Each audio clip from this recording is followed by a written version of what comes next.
What's up, everybody? It's waba, and I wanted to give you an update on the second week of the Hardcore Essence League on my Hierophant Totem build.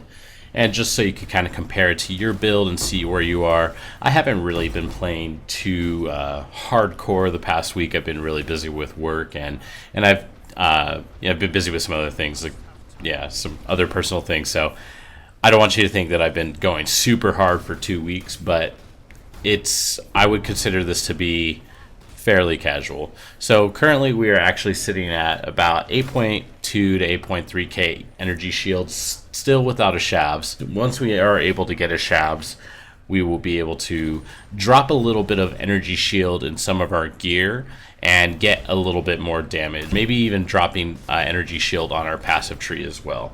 I want to be at about 10k ES, and currently at my gear level I would be at 10k ES with a shavs, but a big thing for a shavs for me is I want it to be 6-linked. I kind of just want to go all in with it because I want to get as much out of it as possible. But yeah, so we're about 30k DPS per totems. It goes up a lot once we start putting things down. Once we start using our get Shaman's Dominion, get the crit from that. We also get 40% increased damage from our Overflowing Chalice. And then we also get things like Onslaught whenever we are using the Kiara's Determination. Now, Kiara's Determination is something I actually just added, and this is a way to kind of combat some of the stun problems that you will encounter. And the reason why I've started doing this now is because I am starting to break into tier 12 plus maps, so the stuns are a little bit scarier. At earlier levels, it's not really that big of a deal. Also, it gives you a freeze, chill, and curse immunity for a little bit, and I actually really do like this. I'm going to get quality on this, and this is also prompting me to pick up things like Alchemist a little bit sooner, which I currently do not have. But overall, the build is going pretty well, and I kind of wanted to touch on something that I'm thinking about doing now that I've actually gotten my full ascendancies. Or not my full ascendancies. I've done all my Uber trials, and I'm going to be doing Uber Lab very soon to get my my last 2 points. But I'm going to be changing my tree and I'm going to be updating this in the build guide as well. Initially, I was considering not using Ritual of Awakening.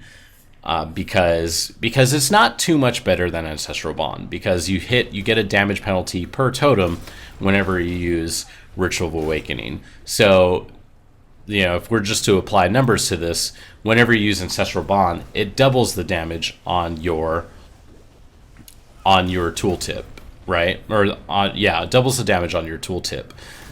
So right now, if I have 2 totems, I'm essentially at just over 60k DPS.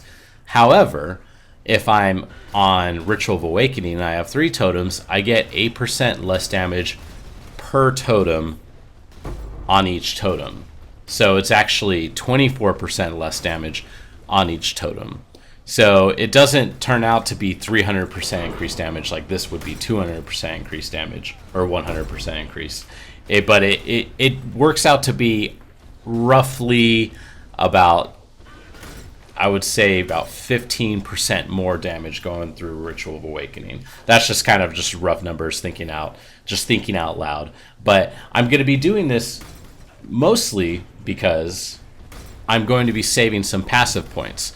When I don't have to grab Ancestral Bond on the passive tree, I could really start to do some other things elsewhere on the passive tree. And what I plan on doing, and a lot of this is geared towards the end game, to the Guardians and the Shaper fight. I did have a chance to do the Hydra Guardian on standard on my original low life Shockwave Totem build that I was testing before this league had started. So that, as of right now, the only thing that build has on this build is the fact that I have 6-link shavs. Other than that, I have a lot better gear with this character, and I think I have a much better passive tree that I've been able to think about a lot more and do a lot more things with.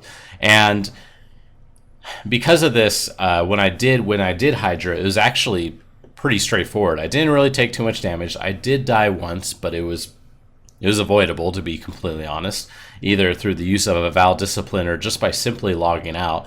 I wasn't in any real immediate danger at any point.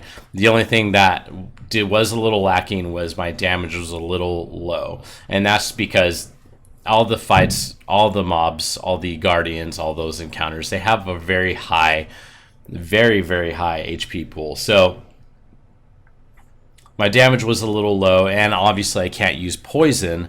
So there are going to be some guardians that Shockwave Totem will struggle with, but I don't really feel like it'll actually struggle with the end game content overall. Shaper, on the other hand, Shaper is something that I've been thinking about a lot recently, and I'm not entirely sure how well Shockwave Totem will do in Shaper specifically. And a lot of this is because there's a lot of potential for high amounts of damage in the Shaper fight. You know, avoiding the Kamehameha beam and avoiding the ground void balls or whatever they're called, those things aren't really going to be too difficult. But my concern is just getting my energy shield back up after I take large amounts of damage. This is one of the reasons why Leech is so strong in the Shaper fight, because if you could regenerate your HP, you can, sustain much better. But in a totem build, you don't really have that luxury. So I'm not entirely sure what I'm going to be doing about that. But something I do plan on doing whenever I go Shaper, and I'm going Ritual of Awakening, is this is actually the passive tree that I'm looking at. I'm still working it out, still trying to figure out the best ways to go about it. But this is also assuming I'm having a 6-link Shabs. But I will not be going, Ancestral Bond. And I'm trying to figure out a way where I don't have to go these nodes over here, because I'm going to be running a dual Blasphemy setup. And if I run a dual Blasphemy setup, I'm going to be running Vulnerability and Enfeeble.